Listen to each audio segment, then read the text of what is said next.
Selamat datang di dalam perjalanan yang akan mengajak kita merenung tentang dunia pendidikan, di mana sukses dan tekanan saling berhubungan dengan cara yang tidak terduga. Di balik sorotan terang kecermelangan akademis, ada kisah tersembunyi yang sebetulnya pengen banget didengerin. Cerita tentang sistem pendidikan di Singapura. Nah, begitu kita mulai menggali lebih dalam, kita bakal temuin realita yang belum pernah diceritain di balik pujian internasional itu. Kita bakal terangin tantangan yang dihadapin sama para siswa di tengah usaha mereka mencari ilmu.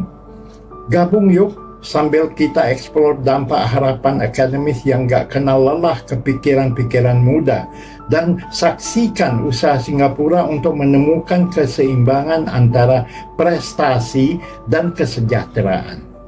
Ini lebih dari sekadar cerita. Ini adalah pandangan yang buka mata ke dunia di mana pendidikan mengalami ujian sebenarnya.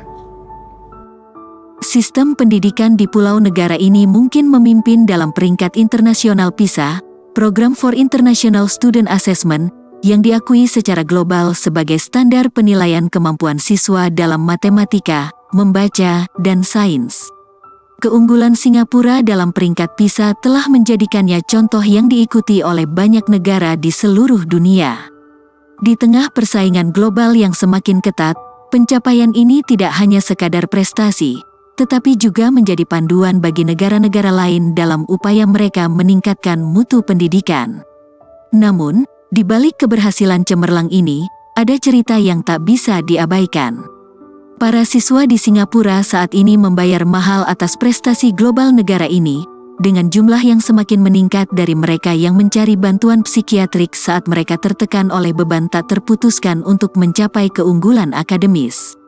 Anak-anak ini melaporkan gejala kecemasan dan stres yang terkait dengan sekolah sejak usia sekolah dasar, sebuah peringatan dari para ahli.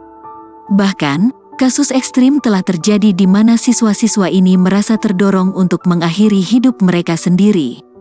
Pelajar muda sering dihadapkan pada hari-hari yang panjang di sekolah, tumpukan tugas rumah yang tak kunjung usai, dan kemudian didorong oleh orang tua mereka untuk mengikuti pelajaran pribadi, yang pada akhirnya merusak kesejahteraan mental mereka.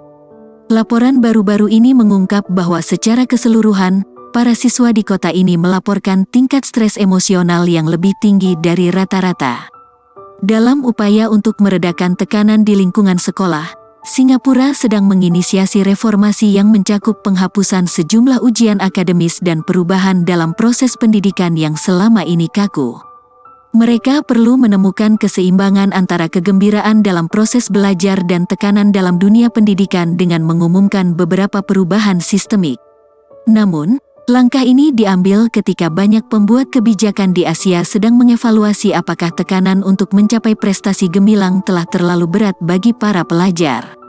Penelitian tentang kematian anak di Hong Kong bahkan menyimpulkan bahwa beban tugas sekolah merupakan salah satu penyebab utama bunuh diri remaja.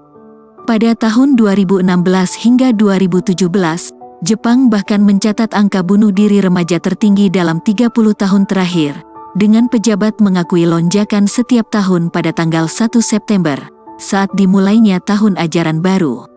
Sejak merdeka pada tahun 1960-an, Singapura memang menjadikan pendidikan sebagai tonggak utama pembangunannya, dan kini berhasil menjadi yang terdepan dalam peringkat internasional PISA, sebuah sistem yang dijuluki sebagai Piala Dunia Pendidikan dalam matematika, membaca, dan sains. Namun, sebuah studi oleh Organisasi Kerjasama dan Pembangunan Ekonomi, OECD, yang bertanggung jawab atas penilaian PISA, menemukan bahwa meskipun meraih kesuksesan akademis, para siswa Singapura malah melaporkan tingkat kecemasan yang lebih tinggi terkait tugas sekolah dibandingkan dengan negara-negara lain. Tuh, sering deh kita lihat masalah yang bikin anak-anak baru masuk sekolah dasar harus hadapi ujian kelulusan.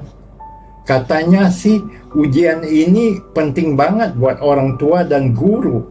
Mereka mikirnya hasil ujian ini kayak kunci buat bisa masuk sekolah yang oke dan kelas yang lebih tinggi. Nah, menurut psikolog Daniel Ko, kayaknya anak-anak itu tuh kayak dipaksa buat tumbuh cepat banget. Padahal pondasinya belum kuat dan kemampuan berpikirnya juga belum matang buat bikin mereka merasa yakin sama diri sendiri. Nah, menurutnya kita kan hidup di masyarakat yang kadang gak ngasih kesempatan buat kita buat take it slow gitu loh. Ya, malah ada kasus terbaru yang dia tangani, ceritanya tentang anak murid kelas 1 SD yang lagi berusaha banget buat adaptasi dari TK. Bahkan, anak termuda yang pernah dia tangani terkait stres sekolah adalah seorang murid sekolah dasar tahun pertama yang mengalami kesulitan beradaptasi dari taman kanak-kanak, jelas Ko. Di bawah beban tekanan yang sangat berat, pelajaran pribadi setelah sekolah menjadi hal yang umum. Pelajar Singapura bahkan menduduki peringkat ketiga secara global dalam hal waktu yang dihabiskan untuk tugas rumah, yaitu 9,4 jam per minggu, sesuai survei oleh OECD.